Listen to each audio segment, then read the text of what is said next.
Class में हम पढ़ेंगे फाउंडेशन ऑफ साइकोलॉजी। ठीक है, तो इसे पढ़ने के बाद तुम्हारे सारे कॉन्सेप्ट्स हो जाएंगे क्लियर। तो चलो शुरू करते हैं। तो इसमें हम पीवाईक्यूज करेंगे, ठीक है। सो क्वेश्चन 1 है, define psychology, explain any 3 schools of psychology. तो तुम्हारा साइकोलॉजी होता क्या? तो बेसिकली ये क्या होता है, study of the human behaviour, यानी कि इसमें हम ह्यूमन बिहेवियर की स्टडी करते हैं, यानी कि इसे हिंदी में मनोविज्ञान कहते हैं, ठीक है। और इसमें हम मेंटल एबिलिटी है ना, ह्यूमन के मेंटल एबिलिटी वगैरह के बारे में भी स्टडी करते हैं कि कैसे ह्यूमंस फील करते हैं, कैसे लर्न करते हैं, कैसे मैसेज को है ना अपने तक रिसीव करते हैं, कैसे क्या करते हैं परसीव करते हैं, कैसे वो डिफरेंट डिफरेंट सिचुएशंस में कैसे रिएक्ट करते हैं, कैसे बिहेव करते हैं ना, यानी कि उनके बिहेवियर है ना, जैसे उनका नेचुरल जो बिहेवियर होता है ना, जो मेंटल प्रोसेसेस होते हैं, तो इसे क्या बोलते हैं, बेसिकली इसे बोलते हैं psychology. So it is the scientific study of the human behavior and mental processes. It deals with how individuals think, feel, learn, perceive and behave in different situations. ठीक है, और यानी कि मैंने तुम्हें एग्जाम में हिंदी में तो बता ही दिया, ठीक है। सो ये क्या होता है, साइंटिफिक स्टडी होता है ह्यूमन बिहेवियर का, मनोविज्ञान जिसे हम बोलते हैं, एंड मेंटल प्रोसेसेस का, है ना।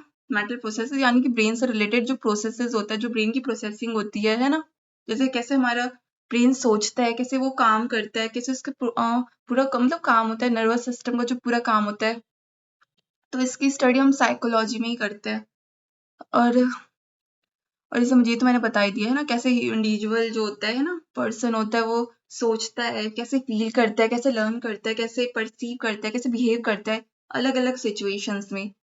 और इसमें हमें ना क्वेश्चन में क्या करना था, स्कूल्स ऑफ साइकोलॉजी भी एक्सप्लेन करना है ना, 3 स्कूल्स ऑफ साइकोलॉजी। सो पहला है स्ट्रक्चरलिज्म, ठीक है। तो स्ट्रक्चरलिज्म किसके द्वारा फाउंड करा गया था, विल्हेल्म वुंडेड, ठीक है। सो विल्हेल्म वुंडेड, ठीक है, सब तुम जैसे है ना प्रोनाउंस करो। This school focuses on understanding the structure of the human mind by breaking mental processes into basic components such as feelings, images, sensations. यानी कि ये मतलब ह्यूमन के माइंड को इसने समझाया था कि ह्यूमन का जो माइंड होता है उसका कैसा स्ट्रक्चर होता है, वो कैसे प्रोसेसिंग करता है डिफरेंट डिफरेंट कंपोनेंट्स के लिए, जैसे कि कैसे फील करता है, कैसे मतलब किसी चीज को देखो कैसे है ना अपने ब्रेन में इमेज बना लेता है ना।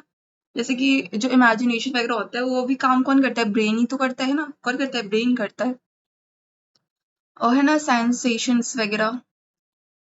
और so the main method used was introspection, where individuals reported their conscious experience. यानी कि इस मेथड में क्या होता, इंडिविजुअल्स ने अपने कॉन्शियस एक्सपीरियंस को क्या किया था, रिपोर्ट किया था, यानी कि उन्होंने अपने लगातार एक्सपीरियंस को देखा था और उससे ही रिपोर्ट किया था, यानी कि जो उन्होंने मतलब महसूस किया तो उसी को क्या किया था, उन्होंने एक्सपीरियंस जो किया उसे बताया था।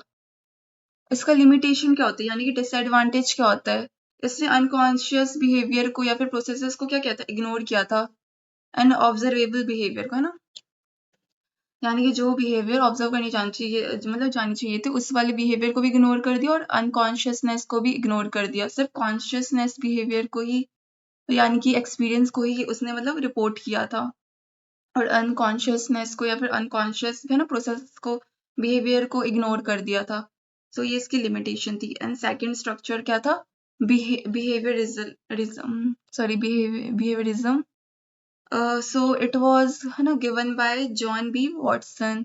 सो इस स्कूल के अकॉर्डिंग क्या था, जो साइकोलॉजी होता है उसे ऑब्जर्वेबल बिहेवियर की तरह भी पढ़ा जा सकता है, यानी कि इसमें ऑब्जर्व करा कैसा बिहेवियर हो रहा है, कैसे चेंजेस आ रहा है, उसे ऑब्जर्व करा जा सकता था। सो इस स्कूल के जरिए क्या होता था, ऑब्जर्वेबल बिहेवियर को भी मतलब देखा जा रहा है, मतलब रिपोर्ट कर पा रहे थे, है ना, मतलब यानी कि मेंटल स्टेट के अलावा ऑब्जर्वेबल बिहेवियर को भी इसमें मतलब रिपोर्ट कर पा रहे थे वो इस वाले बिहेवियर में, है ना। और करा किसने था, जॉन बी वॉटसन ने करा था। और इसमें उन्होंने बताया था कि जो ह्यूमन बिहेवियर होता है वो स्टिमुलस के द्वारा क्या करा जाता है, शेप करा जाता है स्टिमुलस के द्वारा। और स्टिमुलस का काम क्या होता है, हमारे ब्रेन को ये रिस्पॉन्स पहुंचाता है, एंड इसमें है ना कंडीशनिंग के थ्रू लर्न किया था। कॉन्ट्रीब्यूशन इसका क्या था, it laid the foundation for learning theories use in education and marketing. So ये जो जो लर्निंग थ्योरीज होते हैं जो एजुकेशन में यूज होती है ना, जो दिमाग लगाते हैं एजुकेशन में जो पढ़ते हैं ना, और मार्केटिंग में, तो उसमें ये थ्योरीज इसमें निकाला गया था। और नेक्स्ट था साइको एनालिटिक स्कूल। सो ये फाउंड किया था, ये किसने दिया था, ये दिया था सिगमंड फ्रीड ने, है ना, सिगमंड फ्रीड ने। सो ये सब तुम नाम वगैरह याद कर लेना अच्छे से, है ना, जो तीनों जो स्कूल जो तुमने पढ़े हैं ना, इसका नाम मतलब किसने दिया था ना, उसका नाम अच्छे से याद कर लेना। ये सब डायरेक्ट चीजें आती है ना, तो ये सब लिखना पड़ेगा, ये सब मेन होता है ये सब। और it emphasise the role of unconscious mind instincts, है ना, जो मतलब जैसे हम सोचते हैं, जो हमारे थॉट्स होते हैं, जो हमारा अनकॉन्शियस माइंड होता है हमारा, तो और जो हमारे एक्सपीरियंसेस होते हैं, जो चाइल्डहुड एक्सपीरियंस होता है, तो उस जो ये हमारा हेल्प करते हैं पर्सनालिटी शेप करने में, डेवलपमेंट करने के लिए। तो इस वाले स्कूल में है ना, इसका रोल बताया गया था, इन सब चीजों का रोल, अनकॉन्शियस माइंड का, और इंस्टिंक्ट्स हो गया, चाइल्डहुड एक्सपीरियंसेस का। सो जो सिगमंड फ्रीड थे, उनके अकॉर्डिंग जो बिहेवियर होता है वो आईडी, है ना, आई ईगो और सुपर ईगो, और है ना, इसके बीच में क्या होता है, कॉन्फ्लिक्ट करता है, होता है, यानी कि it is influenced by the किसके बीच का conflict, ID ego and super ego. इसका इंपॉर्टेंस क्या होता है, हेल्प करता है पर्सनालिटी डेवलपमेंट में और मेंटल डिसऑर्डर्स को, है ना, समझने के लिए, है ना, उसे मतलब यानी कि उसे रिजॉल्व करने के लिए, प्रॉब्लम्स को, मेंटल रिलेटेड डिसऑर्डर्स वगैरह हो गया, है ना, जैसे कि डिप्रेशन एंग्जाइटी वगैरह होता है ना, और भी है ना डिसऑर्डर्स होते हैं। सो और समझने के लिए पर्सनालिटी डेवलपमेंट को। नेक्स्ट क्वेश्चन है शॉर्ट नोट और humanistic approach. So the humanistic approach views human beings as free, rational and capable of the self growth, यानी कि ये इस जो ह्यूमनिस्टिक अप्रोच ये बताता है कि जो ह्यूमन बींग्स होते हैं वो क्या होते हैं, फ्री होते हैं, रेशनल यानी कि वो लॉजिकल सोचते हैं, वो अपने में फ्री होते हैं, और सेल्फ ग्रोथ करने के मतलब कैपेबल होते हैं, यानी कि उनमें एबिलिटी होती है कि वो खुद की मतलब खुद की डेवलपमेंट खुद कर सकते हैं, सेल्फ ग्रोथ कर सकते हैं, और वो लॉजिकली सोचते हैं, है ना, इंडिपेंडेंट यानी कि फ्री होते हैं एकदम वो। और ये मतलब इसका आइडिया दिया किसने था, Abraham Maslow and Carl Rogers ने ठीक दिया था, ठीक है, ये नाम वगैरह याद कर लेना। It emphasizes self-concept, free will, personal responsibility and self-actualization. Self-actualization का मतलब होता है यानी कि सेल्फ रिलाई, है ना, जो जो रियलाइज होता है ना, सेल्फ रियलाइजमेंट हो गया, जैसे कि जो हमें पता, हमें हर अपने बारे में सब कुछ पता होता है ना, क्या चीजें चल रही है, हम कुछ चीजें रियलाइज करते हैं हमें कि मेरे अंदर तो ऐसी चीजें हैं, या मैं तो ऐसी हूँ, ये सब चीजें, तो ये सेल्फ एक्चुअलाइजेशन में आता है। और this approach focuses on the positive aspects of human behaviour, यानी कि इसने पॉजिटिव एस्पेक्ट्स पे ज्यादा फोकस किया था। नेक्स्ट था information processing model, sorry next है नहीं, यानी कि नेक्स्ट, एक सेकेंड, हाँ यानी ये नेक्स्ट पार्ट है, सॉरी, ठीक है। सो शॉर्ट नोट में ये तुम्हारा सेकेंड क्वेश्चन का सेकेंड पार्ट है। शॉर्ट नोट में क्या है, सेकेंड क्वेश्चन में सेकेंड पार्ट है। सो information processing model, so the information processing model compares the human mind to computer system, यानी कि जो ये information processing model होता है ये क्या करता है, ह्यूमन के माइंड यानी कि ह्यूमन के ब्रेन को क्या करता है, कंप्यूटर सिस्टम से कंपेयरिंग करता है, क्या करता है, कंपेयर करता है। ये ऐसे बताता है कि जो इन्फॉर्मेशन होता है ह्यूमन के जो ब्रेन में वो कैसे रिसीव होता है, कैसे और क्या कहाँ पे स्टोर होता है, और कैसे रिट्राइव होता है ना। स्टेजेस क्या होते हैं, सेंसरी मेमोरी हो गया, शॉर्ट टर्म मेमोरी हो गया, लॉन्ग टर्म मेमोरी हो गया। अब तुमने किसी किसी को ना बोलते हुए सुना होगा कि मेरी तो मेमोरी शॉर्ट टर्म मेमोरी है ना, इनकी मुझे बहुत मतलब बहुत जल्दी भूल जाती हूँ, या फिर कम चीजें याद रहती है ना, और किसी किसी क्या होती है लॉन्ग टर्म मेमोरी, जिससे ज्यादा समय तक चीजें याद रहती है। This model helps in understanding learning, memory and decision making, तो ये मॉडल हेल्प करता है लर्निंग करने में, है ना, चीजों को लर्न करने में, और डिसीजंस लेने में, डिसीजन मेकिंग में हेल्प करता है।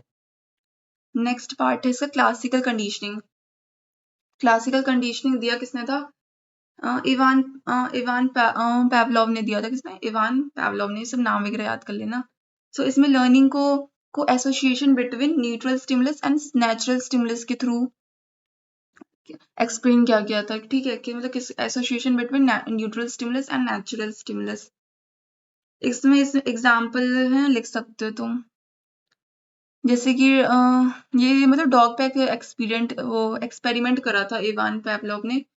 तो जो a dog salivates on hearing a bell after repeated pairing of bell with food. यानी कि जो एक डॉग था वो, है ना, उसके मुंह से पानी आ रहा था एक बेल को सुन, है ना, एक घंटी सुनने के बाद। और वो बहुत मतलब रिपीटेड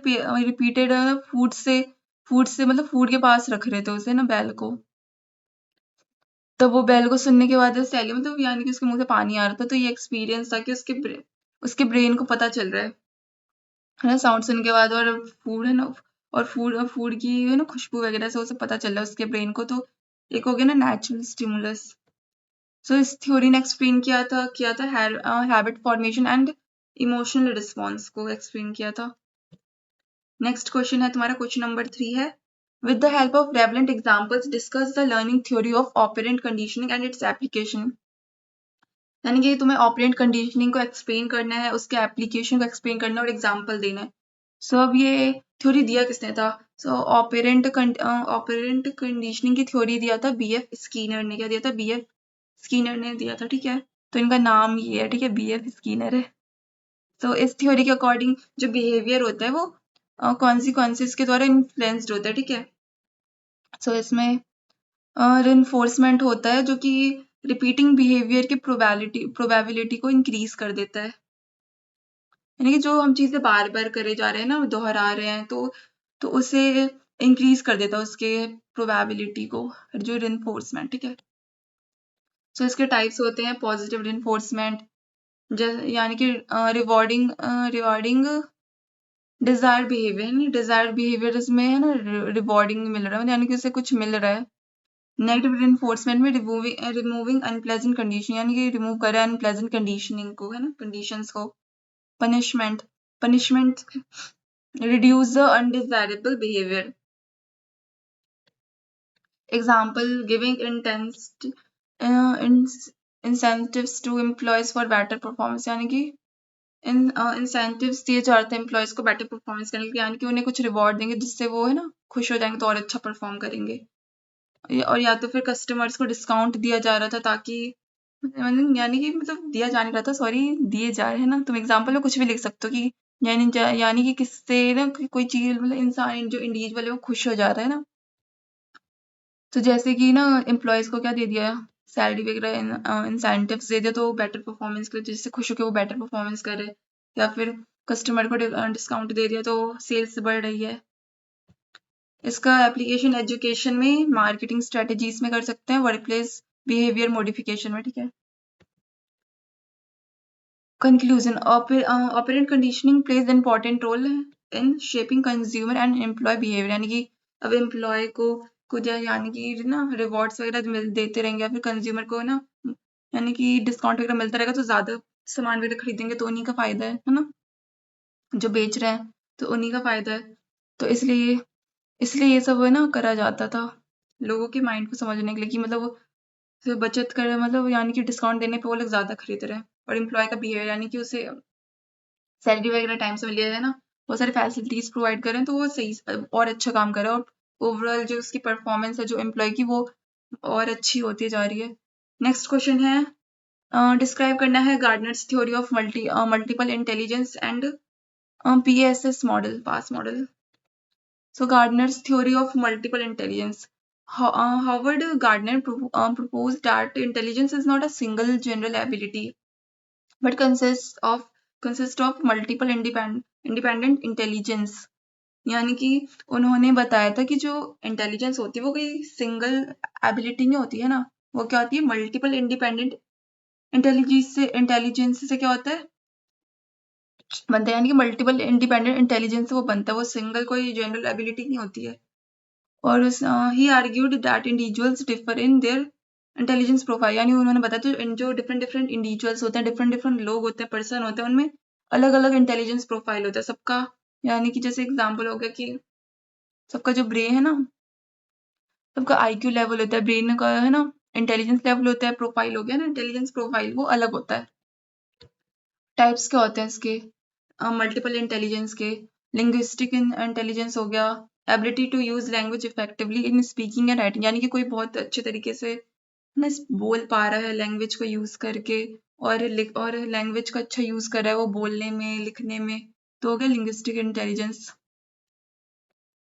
लॉजिकल यानी कि कोई ना लॉजिकली चीज़ों को, सोचने वाली चीज़ों को, रीजनिंग हो गया, या फिर बहुत ही ईजिली सॉल्व कर लेता है, बहुत ही लॉजिकली सोचता है वो, और कैलकुलेशन वगैरह में है ना उसका ब्रेन बहुत तेज चलता है, तो वो उसका क्या हो गया, उसके मतलब यानी कि उसके अंदर लॉजिकल मैथमेटिकल इंटेलिजेंस काफ़ी हाई है।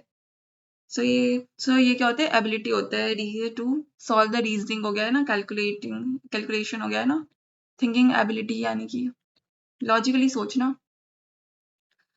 स्पेशियल स्पेशियल इंटेलिजेंस क्या होता है, यानी कि एबिलिटी एबिलिटी ये वो विजुअल इंफॉर्मेशन को परसीव करने का और मैनिपुलेट करने का एबिलिटी होता है, यानी कि विजुअल इंफॉर्मेशन को है ना किसी पिक्चर्स के थ्रू या किसी एक चीज़ों को देख के है ना, देख कर, जैसे कि मान लो टीवी पे देख रहे हैं, किसी स्क्रीन पे देख रहे हैं, या फिर कोई भी देखने वाली चीज़ है तो उसके थ्रू कैसे इंफॉर्मेशन को मतलब सोच पा रहा है और कैसे अपने ब्रेन में परसीव कर पा रहा है, तो ये हो गया स्पेशियल इंटेलिजेंस।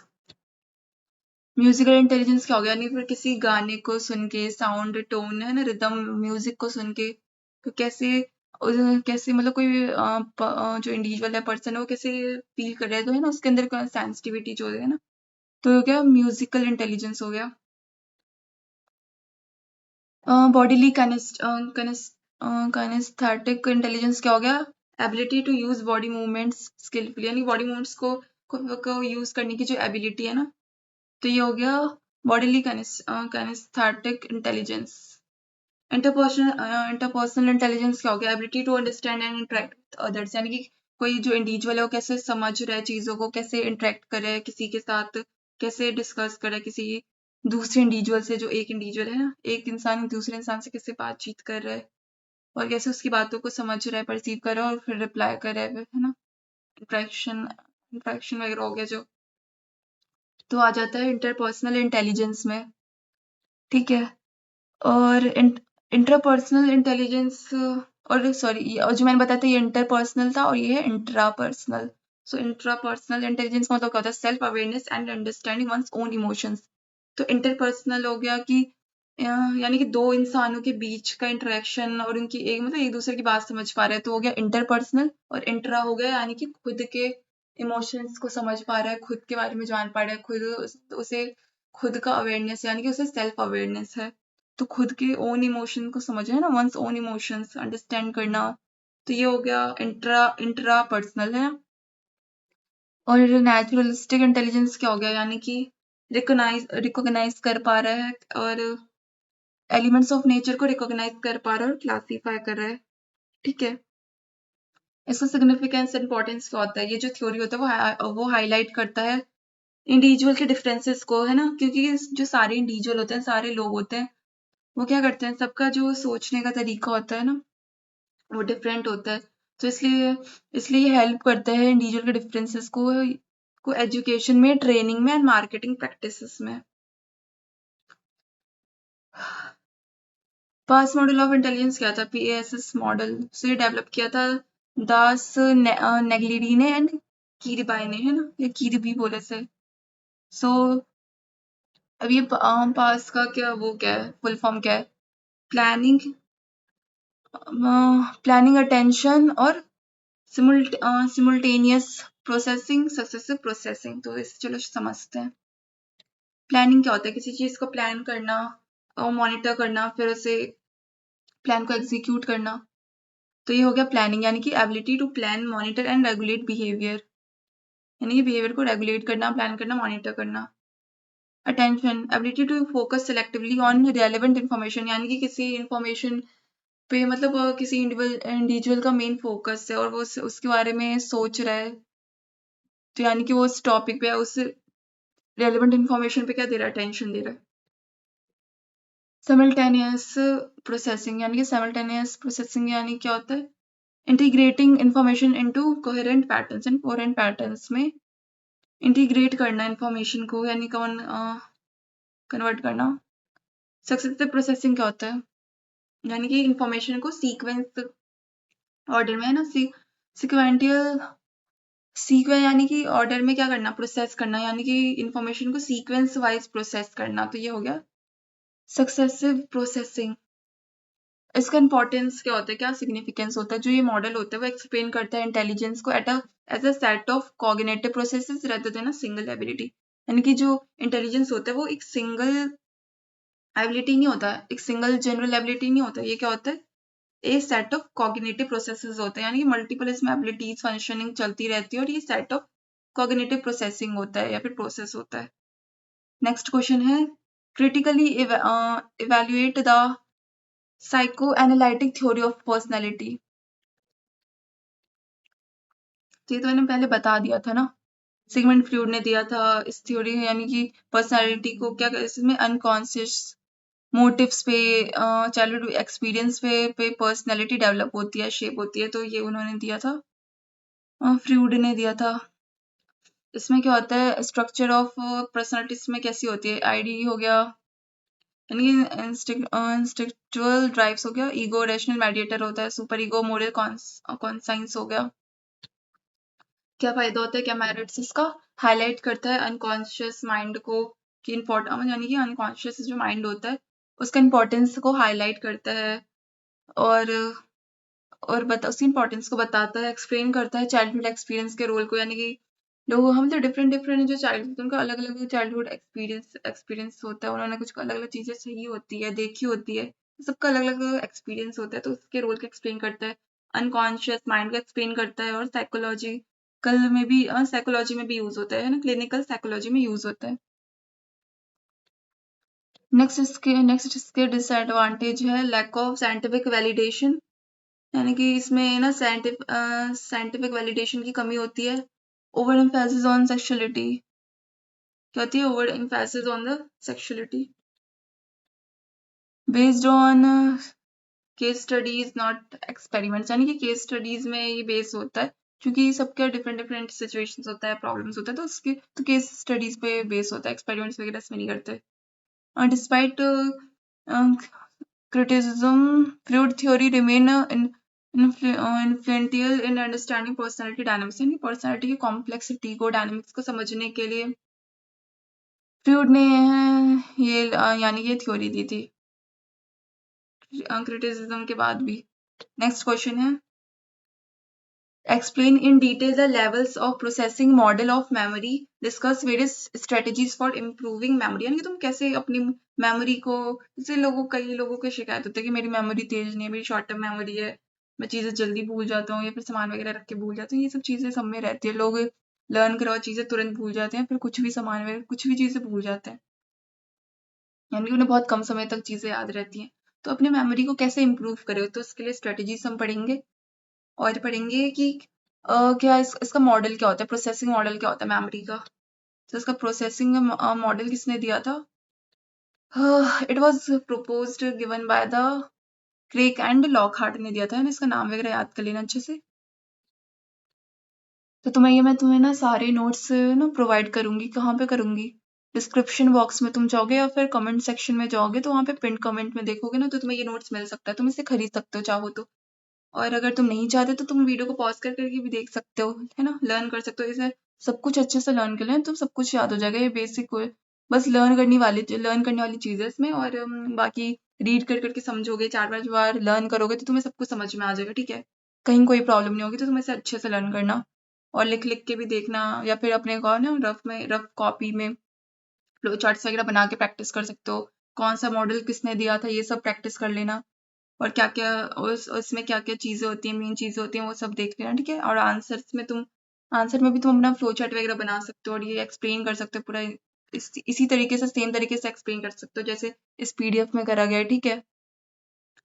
सो देखते हैं हम इसको, so it states that, so it was given by the Craig and Lockhart, ठीक है, so it states that memory retention depends on the depth of the information processing, तो जो मेमोरी होती है वो इंफॉर्मेशन प्रोसेसिंग के डेप्थ में, मतलब डेप्थ के अकॉर्डिंग क्या होता है, डिपेंड, यानी कि डिपेंड करती है इस पे, जो मेमोरी होती है वो इंफॉर्मेशन प्रोसेसिंग पे डिपेंड करती है कि कैसे इंफॉर्मेशन जो है वो हमारे ब्रेन तक पहुंच रहा है, कैसे प्रोसेसिंग कर रहा है, सो जो मेमोरी रिटेंशन होती है इसी पे बेस होती है, उसी हिसाब से तुम्हारा जो मेमोरी होता है वो वर्क करता है। सो इसके लेवल्स होते हैं सेलो प्रोसेसिंग यानी कि स्ट्रक्चरल फीचर्स अपीयरेंस यानी कि जो अपीयर होता है, ठीक है, जो फीचर्स होते हैं, तो इसे बोलते हैं शैलो प्रोसेसिंग। इंटरमीडिएट प्रोसेसिंग क्या होता है? फोनेटिक फीचर्स यानी कि जो साउंड के थ्रू। डीप प्रोसेसिंग है सिमेंटिक मीनिंग यानी कि सिमेंटिक होता है। Deeper processing leads to better memory retention, क्योंकि जितना डीप प्रोसेसिंग होगा ना इन्फॉर्मेशन का ब्रेन का, तो उतना ही बेटर मेमोरी रिटेंशन हो गया, यानी कि उतना ही मेमोरी तुम्हारा अच्छा रहेगा, तुम्हें चीजें वगैरह सब कुछ तुम प्रोसेस कर पाओ, ब्रेन सही से करेगा तो याद रहती है, लॉन्ग टर्म मेमोरी रहती है। अब स्ट्रेटेजीज क्या है, कैसे अपने मेमोरी को इम्प्रूव करे, है ना? सो इसके लिए क्या होता है, रिहर्सल करते हो, मीनिंगफुल लर्निंग यानी कि मीनिंगफुल लर्निंग करो, है ना, चीजों को ढंग से प्रोसेस करो ब्रेन में, समझो चीजों को। ऑर्गेनाइजेशन होता है मटेरियल यानी कि अपनी चीजों को ऑर्गेनाइज करना सीखो, प्लानिंग करके करो, और एक वे में करो, एक सिस्टमैटिक एक सीक्वेंस में करो। और क्या करो, यानी कि सिस्टमैटिक वे में करो और सीक्वेंस वाइज करो, ठीक है, सीक्वेंस वे में करो। रिहर्सल करो, ठीक है। नामोनिक्स का यूज करो, ठीक है, यानी कि अब जो तुम्हें कुछ चीजें मान लो लर्न होती है, तुम शॉर्ट ट्रिक्स बनाओ, शॉर्ट, है ना, फ्लो चार्ट्स वगैरह, है ना, फ्लो चार्ट्स बहुत मेन होता है, फ्लो चार्ट्स वगैरह जिस चीजों को याद करोगे ना, ब्रेन की प्रैक्टिस कर सकते हो, मेडिटेशन वगैरह कर सकते हो। क्या कर सकते हो? मेडिटेशन वगैरह भी कर सकते हो, या फिर अगर फिर भी ये सब चीजें प्रॉब्लम ठीक ना हो, है ना, मेमोरी से रिलेटेड, तो तुम हेल्प भी ले सकते हो, है ना, साइकोलॉजिस्ट की हेल्प भी ले सकते हो। क्या ले सकते हो? साइकोलॉजिस्ट की हेल्प ले सकते हो। और प्रैक्टिस करते रहो, रिपीटिशन करो, इन्हीं सब चीजों की करो, रिपीटिशन करो। रेस्ट लो, है ना, एडिक्वेट रेस्ट लो, अटेंशन यानी कि जितना तुम्हें रेस्ट की जरूरत है उतना लो, है ना, अपने ब्रेन को आराम दो। और यानी कि गैप्स ले, जैसे मान लो तुम पढ़ाई कर रहे हो तो गैप्स ले लेके करो। तो इन सब चीजों से क्या होता है, तुम्हारा जो मेमोरी होता है, जो तुम्हारा ब्रेन का पावर होता है, वो क्या होता है, इम्प्रूव होता है, और ब्रेन की जो प्रोसेसिंग होती है वो अच्छे से ढंग से चलती है। ब्रेन ढंग से प्रोसेस कर पाता है, और जो स्टिमुलस होता है वो भी अपना वर्क ढंग से कर पाता है। सो इससे इफेक्टिव वे होता है ये अपने मेमोरी को इम्प्रूव करने के लिए। सो इस वीडियो में हमने साइकोलॉजी को पढ़ा, फाउंडेशन ऑफ द साइकोलॉजी। सो अगर कोई डाउट रहेगा तो तुम कमेंट सेक्शन में पूछ सकते हो। अगर वीडियो पसंद आएगी तो लाइक कर देना, शेयर कर देना, और अपने दोस्तों को भी शेयर कर देना, जितने दोस्तों को शेयर कर सको, और चैनल को सब्सक्राइब करना। और अगर पीडीएफ चाहिए होगी तो डिस्क्रिप्शन बॉक्स में जाके देख सकते हो, वहां पे लिंक मिल जाएगी तुम्हें, तुम बाय कर सकते हो। अगर बाय नहीं करना चाहते तो तुम जस्ट पॉज करके देख सकते हो और लर्न कर सकते हो, और इससे अच्छे से लर्न करके प्रैक्टिस वगैरह करना तो चीजें तुम्हें लर्न हो जाएगी इजिली। बहुत अच्छे नोट्स है ये काफी, तो इसके बाद तुम्हें कहीं पढ़ने की जरूरत भी नहीं पड़ेगी। सो इतना ही।